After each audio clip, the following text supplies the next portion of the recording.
अस्सलाम वालेकुम क्लास 2 में उम्मीद करती हूँ कि आप लोग खैरियत से होंगे। चलें हम अपना उर्दू का लेक्चर स्टार्ट करते हैं। हमने उर्दू का चैप्टर नंबर 2 नात कंप्लीट कर लिया था। आज हम चैप्टर नंबर 3 प्यारे रसूल ख़ातमुन नबी सल्लल्लाहु अलैहि वसल्लम की रीडिंग करेंगे। ठीक है, ये पेज नंबर 13 से स्टार्ट हो रहा है, चैप्टर सबक नंबर 3। इसमें सबसे पहले है सोचें और बताएं। हमारे प्यारे नबी सल्लल्लाहु अलैहि वसल्लम का नाम क्या है? हमारे प्यारे नबी का नाम हज़रत मोहम्मद सल्लल्लाहु अलैहि वसल्लम है। हज़रत मोहम्मद रसूलुल्लाह सल्लल्लाहु अलैहि वसल्लम ने हमें किस बात की तालीम दी? हमें हमारे प्यारे नबी हज़रत मोहम्मद सल्लल्लाहु अलैहि वसल्लम ने इस्लाम की तालीम दी। क्या आप जानते हैं अल्लाह के आखिरी नबी हज़रत मोहम्मद सल्लल्लाहु अलैहि वसल्लम की ज़िंदगी के 53 साल मक्का में और 10 साल मदीना मुनव्वरा में गुजारे। प्यारे रसूल ख़ातमुन नबी सल्लल्लाहु अलैहि वसल्लम तलफ़्फ़ुज़ सीखें। मेहरबान, मोहब्बत, शफ़क़त, गोद, बाहिर, लपक। हमारे प्यारे नबी का नाम हज़रत मोहम्मद रसूलुल्लाह ख़ातमुन नबी सल्लल्लाहु अलैहि वसल्लम है। आप ख़ातमुन नबी सल्लल्लाहु अलैहि वसल्लम अल्लाह के आखिरी नबी हैं। आप सल्लल्लाहु अलैहि वसल्लम बहुत मेहरबान थे, हर एक से मोहब्बत करते, बच्चों पर तो ख़ास शफ़क़त फरमाते, बच्चे मिलते तो मुस्कुरा कर इन्हें सलाम करते, उनका हाल पूछते, उन्हें गोद में उठाते, उनसे प्यार भरी बातें करते।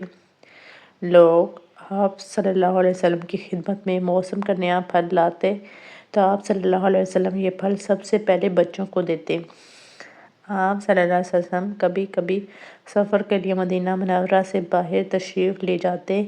जब सफ़र से वापस मदीना मुनव्वरा आते तो रास्ते में हमने इस पेज पे जो सीखा है, जो पढ़ा है, आप सल्लल्लाहु अलैहि वसल्लम बच्चों से कैसा सलूक फरमाते थे।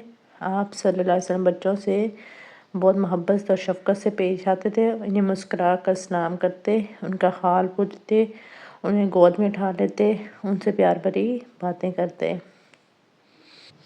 मदीना मुनव्वरा से वापसी में बच्चों को देखकर अपनी सवारी रोक लेते, बड़ी मोहब्बत से इन्हें सवारी पर बिठाते, किसी को अपने आगे और किसी को पीछे। बच्चे भी आप सल्लल्लाहु अलैहि वसल्लम से बहुत मोहब्बत करते, जहाँ आप सल्लल्लाहु अलैहि वसल्लम को देखते लपक कर आप सल्लल्लाहु अलैहि वसल्लम के पास पहुँच जाते। अल्लाह के प्यारे नबी हज़रत मोहम्मद सल्लल्लाहु अलैहि वसल्लम खुद भी बच्चों से प्यार करते और दूसरों को भी प्यार करना सिखाते। आप सल्लल्लाहु अलैहि वसल्लम ने फरमाया, जो हमारे छोटों पर शफ़क़त नहीं करता और बड़ों की इज़्ज़त नहीं करता, उसका हमसे कोई ताल्लुक़ नहीं। आप सफ़र से वापस आते तो क्या करते? सफ़र से वापसी पर जब आप वापस आते तो बच्चों को देखते तो सवारी रोक लेते और इन्हें अपनी सवारी पर बिठाते, किसी को अपने आगे और किसी को पीछे। हमने इस सबक में सीखा आप सल्लल्लाहु बहुत मेहरबान थे, आप सल्लल्लाहु बच्चों पर ख़ास शफ़क़त फरमाते थे। आप सल्लल्लाहु अलैहि वसल्लम ने हमें बच्चों से प्यार करना सिखाया। उर्दू की आप लोगों की डायरी है बच्चे, पेज नंबर 13, 14 और 15 रीडिंग। ओके, अल्लाह हाफिज़।